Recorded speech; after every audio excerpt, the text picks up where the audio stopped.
Ripperilla, everyone, and welcome to the FireSide chat this evening.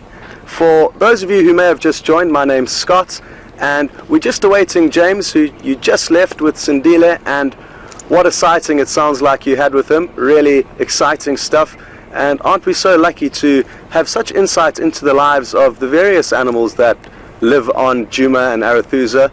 But Shadow and her cub Sindile have been an absolute pleasure to watch over the last few months.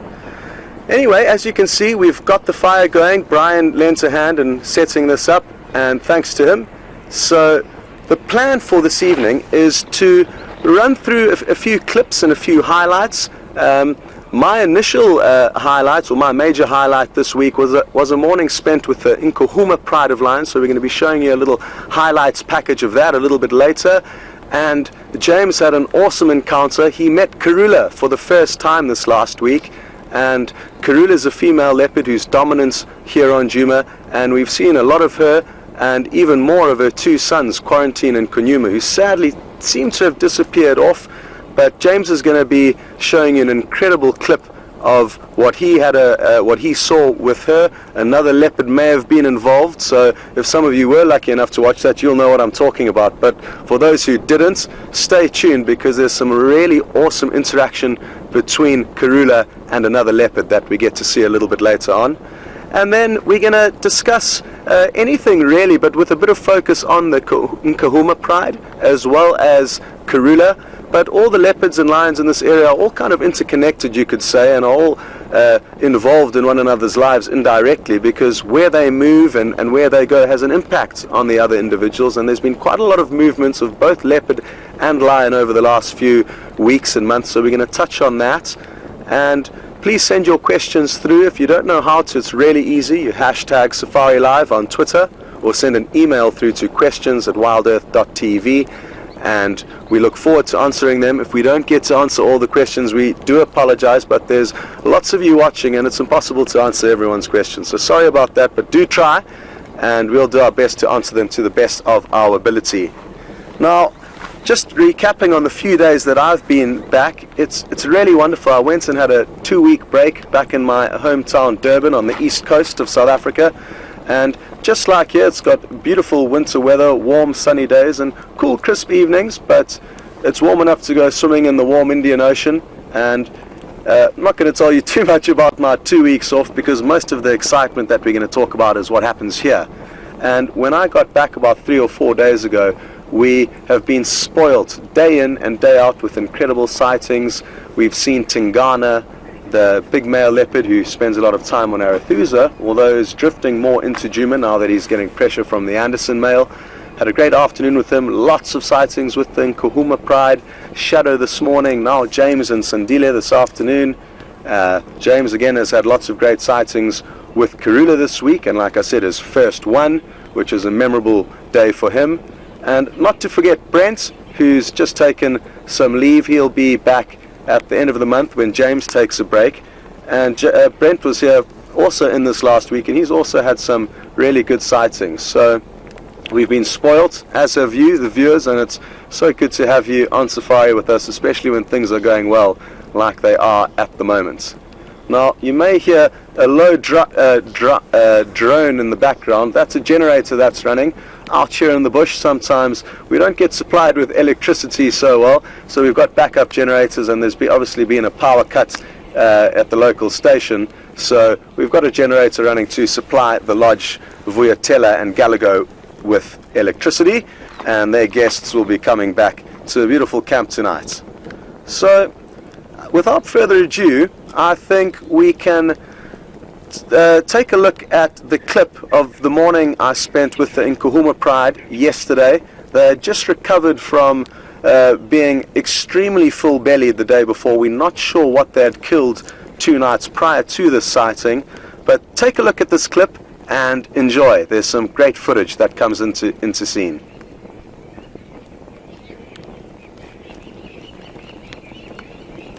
So they started off playing on the dam wall, and we had a really low angle which made for great viewing, and the tail bite that happened next was also a surprise, and some great interaction between these lionesses. They then continued, and as you can see them running down the road, it made for some great views, especially in this next scene where you see them in the golden morning sunlight.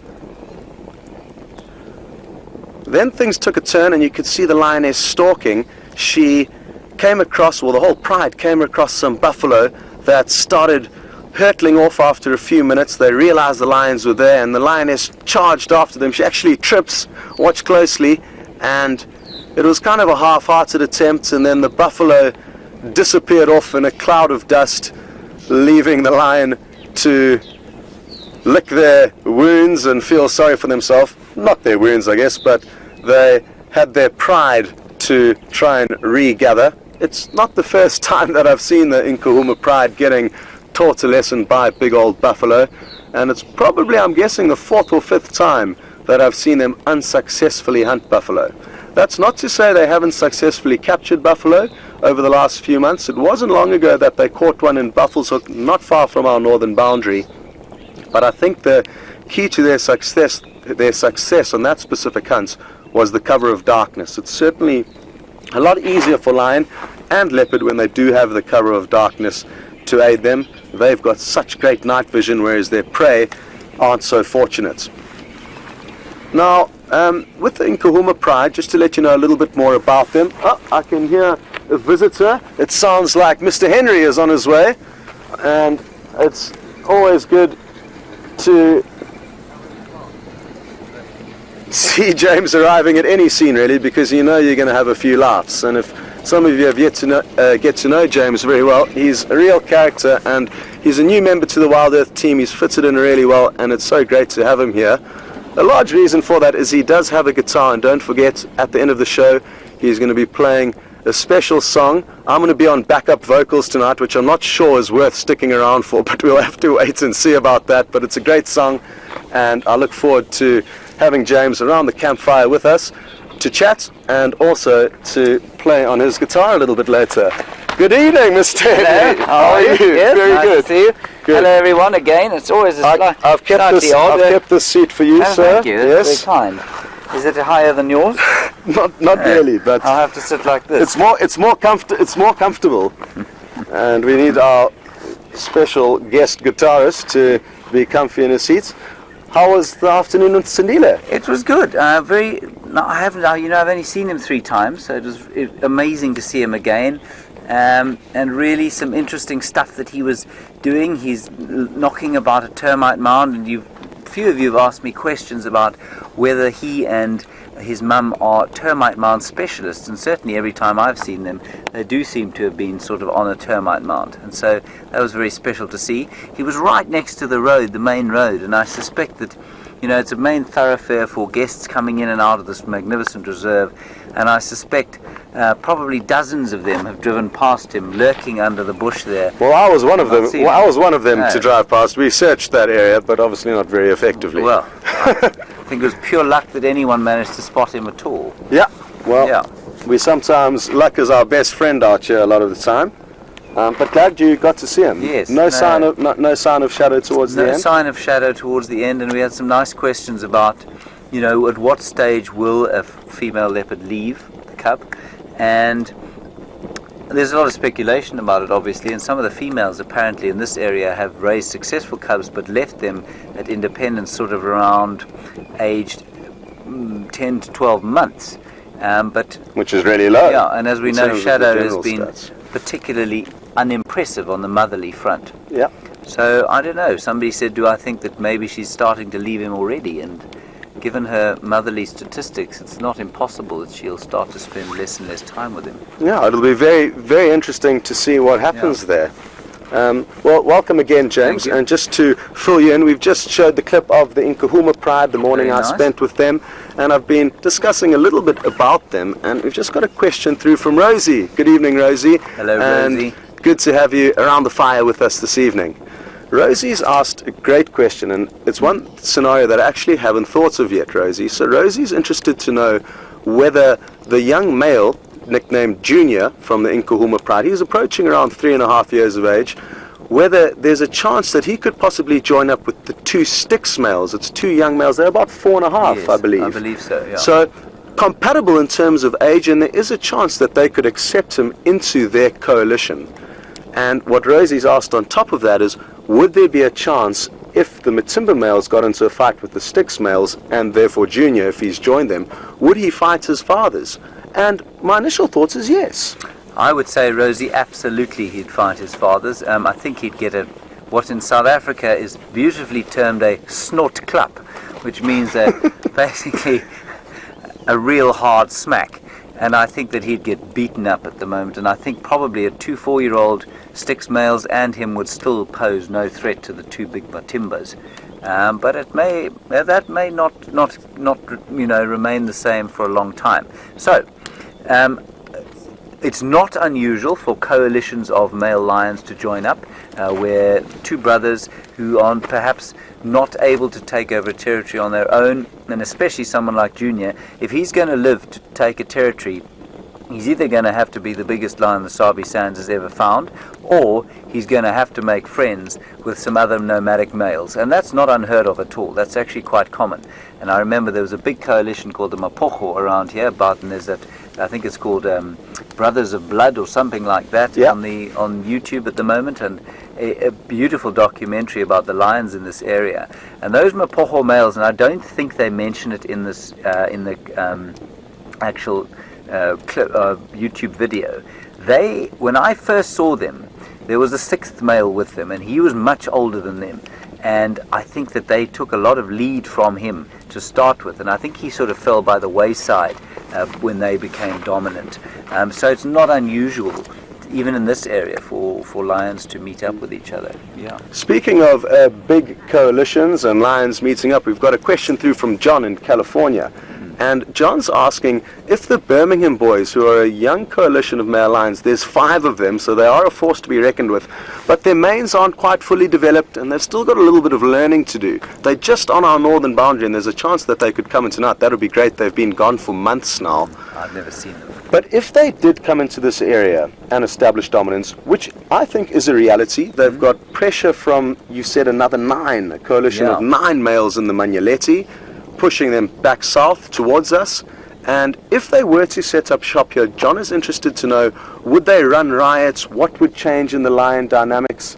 And what changes could we expect to see? Would they, do you think they'd be able to overthrow the Matimba males and the Majinga lions? I think that the Majinga lion seems to have moved off quite a long way to the west. 5 male lions in this kind of area, I would say, is a size limit, an upward size limit.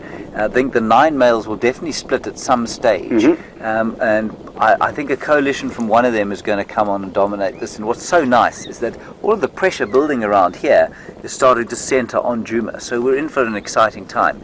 I wrote to a friend of mine the other day, he's a very experienced environmentalist all over Africa, and he says the biggest male lion coalition he's ever seen was 7, which happened at Ngala, not too far from here, and that coalition of 7 lions eventually broke up into 3 and 4, and they sort of went their separate ways. So I think those 9, I think they're called the Sky Blue Boys or something like that. Okay. Those 9 are not going to survive as a sort of major force. Yeah, I think they're going to definitely split up. And if they did come in, the cubs of the Styx lioness would be killed. So that would be a change in lion dynamics. There's even a chance that they may kill other lioness, or the adult lioness of the Styx pride, if they try and defend their cubs. So it's not uncommon for males to even kill adult lions, be it young males or lioness. So it'll make a big difference in terms of all of the lion in this area, and they will throw their weight around if they do become dominant. So it'll be interesting to see, John, and I certainly look forward to seeing what happens, because like James says, there's a lot that's going to happen, and we're centered in the action zone. A nice question from Happy Cub. Interesting name, that Happy Cub. I do like hearing your questions. It makes me feel slightly warm and fuzzy to have somebody with a name like Happy Cub asking questions. You want to know if Junior would go off and form his own coalition. I think it's possible. He will become a nomad when he gets chased out of here, either by the Matimba males or the Birmingham coalition that will come through, and that massive coalition of 9. It's like a phalanx in the Roman army. I suspect what will happen is that he will be thrown out. and he will live as a nomad for a while, and that's not unusual. He'd be perfectly capable at his current age of looking after himself at his current size as well, and so he can hunt for himself. He'd be fine, and he'll live as a nomad for a while, and perhaps he'd find, if he went off into the Kruger and didn't meet up with the Styx males or any others, then he'd probably meet up with one or two other males perhaps. Those 9 males that are coming out here it's highly unlikely they come from the same pride. If they do, it would be a huge pride. It's highly unlikely that they're all brothers, and it's highly unlikely that they're all the same age. So I can't wait to see them. I just think it'll be fascinating to see them, and you can sort of tell their resemblances from their relatedness from their resemblance. For example, these 2 Matimba males, they don't seem to look particularly similar to each other. And whether they are brothers or cousins or perhaps 2 nomads that met together is not. I think people say they did come from the same pride, but who knows? Who knows what the different genetics are? And so those 9 would be fascinating to see. Yeah, for sure, for sure. We've got one last question that we're going to squeeze in on the topic of lion before we move on to James's first encounter with Karula, and it's a question from Krista in Canada, and she's one of our new viewers. She's only joined in the last week, and Krista, so happy that you've found out about Safari Live and that you're enjoying the show so far. Now, Krista is interested to know, what would lion do if they encountered another predator, like a leopard or a hyena? Would they try and kill it? And the answer to that is yes, Krista. Unequivocally, yes. Lion are luckily the biggest out of the carnivores here, and that allows them to kind of bully the other predators, and it makes sense for them. The less other predators that there are around, the less competition there is for them. So it's that simple.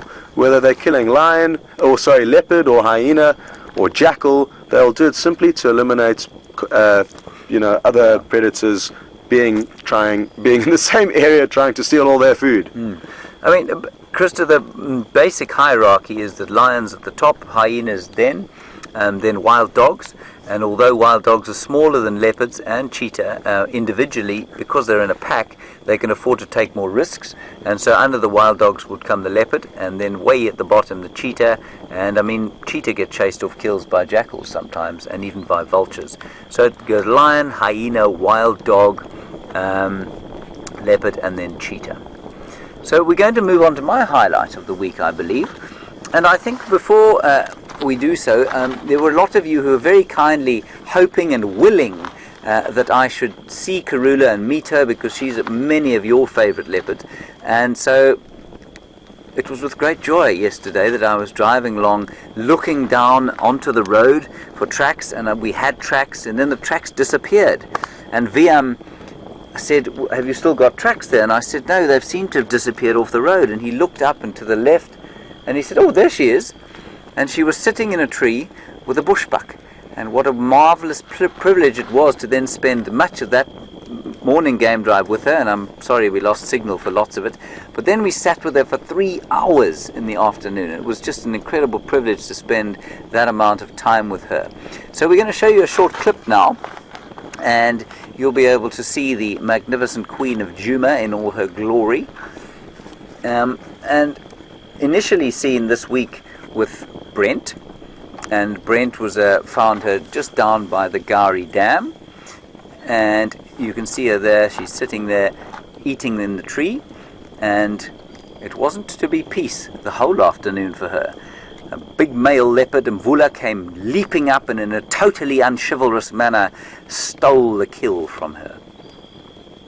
And she disappeared over the eastern boundary and came back in west, and we found her heading west on Mamba Road, and there you can see her in the wonderful tree where she was eating against the perfect winter sky, and in the glorious sort of grey colour of that marula skeleton where she'd stashed her kill. And it was a wonderful time that I had with her, and a wonderful time listening to all of you, your comments, and hearing getting your questions, and hearing all of you expound ceaselessly about her magnificence. Now, as you all know, I did say that she was slightly pug-faced. Now, while I'm here, this is not to take anything from her beauty or her magnificence or her skills. Please understand, you make me out to be very shallow when you assume that I am unable to appreciate her beauty for nothing but her looks. I'm going to drop, I did it with Brent last week. I dropped him in it. I'm going to do the same to Scott. Scott, is Karula the most beautiful leopard you've ever seen in your life? No, she certainly isn't. But she is better looking than her daughter Shadow, I think. Yes. So well, maybe, yes. You do get good looking and bad looking leopard, folks, and I guess it is just a matter of opinion. So that's why it may be some of yours favourite, but for us, not so much. She's a wonderful leopard, though, in terms of what she does. Although she has been a bit elusive over the months that we've been here. She did used to spend a lot more time on Djuma before we arrived in November last year. And one of the wonderful things about Karula are the sons that she's had, and not only the sons that she's had most recently, Kunyuma and Quarantine, but also other litters. Tundi and Shadow are two other leopards that live in the surrounding areas. We don't ever see Tundi, but that's another couple of leopard that Karula has contributed to this ecosystem. So she's been a really great mother. Even though we haven't got to see her too much in the last few months, we've got to see a lot of her offspring. And Mars, you ask an interesting question. Why haven't we been seeing Karula? And I mean, as Scott has said, there's quite a lot of other activity going around here, and you're particularly worried about those two young males and whether they aren't influencing it. I don't believe that that's the case, no. I think that having seen a presentation last week on leopard-sized territories, she's got an enormous territory. And I think she's just moving slightly to the east. The areas where she's living now are really quite difficult to follow a leopard in because they're very thick. There are huge amounts of trees. The blocks are big. There are very few roads in them. So to track a leopard through there is quite difficult. So I think what you'll find is that she's just sort of shifted slightly to the east. I think she's not being pressured by those two males. The sons generally don't pressure their mums. They'll be roaming more and more widely. And I don't think, certainly, I mean, if they were pressuring her, we'd have been seeing them more around exactly where we're sitting now.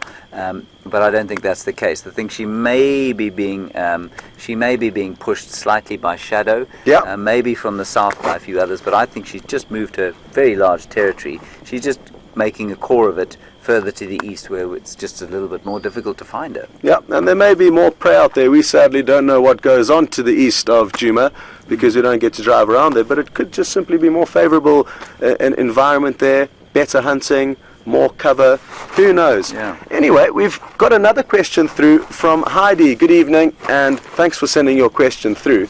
Heidi says she's been on safari to Africa many times, but never seen nearly as many leopard as she's seen here on Djuma. And that's no surprise, Heidi. We are really, really privileged here within Djuma and Arathusa and the whole Sabi Sands private reserve, because there is some of the best leopard viewing, not only in South Africa, but Africa as a whole. And James, there's a couple of reasons for that. The main one being the habituation process that's gone on here. I mean, one of the pioneers, of course, was John Varty down at Londolozi, which is just down here. And he, I think for many years, people thought, well, you can't view leopards because they just run from vehicles, and he wanted to catch them on film. And through his process of trying to catch them on film, he managed to habituate a specific mother leopard, or what they term the mother leopard, and from that this entire kind of industry of leopard viewing and photographing took off, and now it's into Botswana and you see it all over Africa. But I think I agree with you, Scott. I think that this leopard viewing here is better than anywhere else in the continent. Yeah. So, and it's not because there aren't leopard where you've been going on safari, Heidi, it's simply because they do not want to be seen by vehicles. Now, don't be alarmed, James isn't going anywhere, he's just dusting off the guitar. So he'll be back and we'll be playing some music for you shortly. As I said earlier, I've been tasked with backup vocals, so I've been upgraded into, it's basically an audition for James's band that I'm going through this evening. Yes, the jury's still out on James as to whether he made it. Don't send your feedback unless it's good, otherwise I run the risk of not being a part of the band. So everybody, this song is called The Lion Sleeps Tonight. It was inevitable that it would come about sometime during these fireside chats. And a bit of background to it. It was written by a chap who worked in the 1920s as a cleaner no, he didn't actually. He wrote it in the 1920s, but then he subsequently worked as a cleaner for the Gallo Music Company. And he recorded it one day, and it was in the bad old days of apartheid when he wasn't able to kind of market it to the world, but somehow this wonderful song got out. And it was taken up by any number of people. It's been covered hundreds of times throughout the years. And there was a very famous lawsuit in 2004 when Disney was sued for the rights to the song. And his family, because he never made a cent off it, his family, a South African family, he's a Zulu man called Robert Linda, I think his name was, and his family in 2004 managed to get the rights to the song, and the money now from the royalties go into a trust. I'm not sure what the trust does, but it's a charitable organization as far as I understand it. And this is the song Awimbawe, or The Lion Sleeps Tonight. Now Scott has got one major function, and that's to go Awimbawe, Awimbawe, Awimbawe, Awimbawe, Awimbawe, Awimbawe, Awimbawe, Awimbawe. Perfect. Awimbawe, Awimbawe, Awimbawe, Awimbawe, Awimbawe, Awimbawe, Awimbawe. Right. In the jungle, the mighty jungle, the lion sleeps tonight. In the jungle, the mighty jungle, the lion sleeps tonight.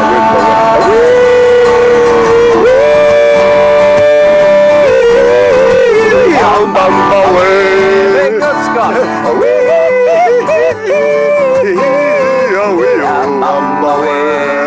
Right, now, before we carry on, there's a Zulu verse to it, which is a direct translation, and we're going to quickly do that. And it goes, Ehlathini, in the forest, Ihlathi likhulu, the enormous forest, Libubesi lilaule busuku, the lion sleeps tonight. So we're going to do the Zulu version, and I would like you all to join in at home.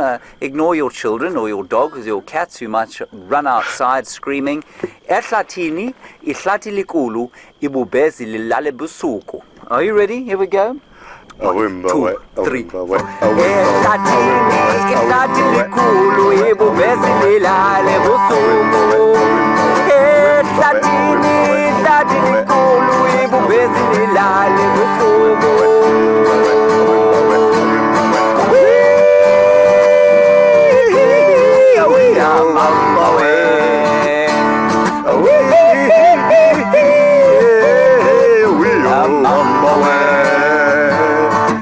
I think the jackals might start calling fairly soon.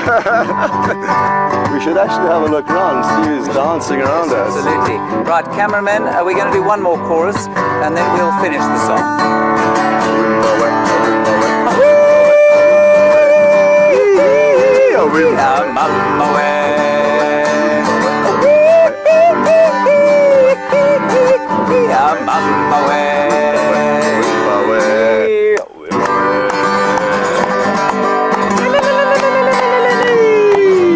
Well done, Scott. Great job. Yes, I'm most impressed. I think you can join. I think the jury's out on Brent, of course. He's a little bit of a loose cannon in a band, you know. You can't really trust him to stick to the script, as it were. But he does have the unique skill with the shaker. He does. He has so excellent skill I lack with the that shaker. skill, so maybe we're all finding our little niche in the band here. Thank you very much, everybody, for watching us make fools of ourselves. We thoroughly enjoy doing it every week. It's been a wonderful week of amazing leopards, and spectacular skies, and glorious African winter. And we will see you in the coming week. Yes, tomorrow morning. Tomorrow morning. Which starts just tomorrow. Okay. Well, thanks very much, folks, and it's been great fun. We will see you all for the Sunrise Safari. Bye-bye.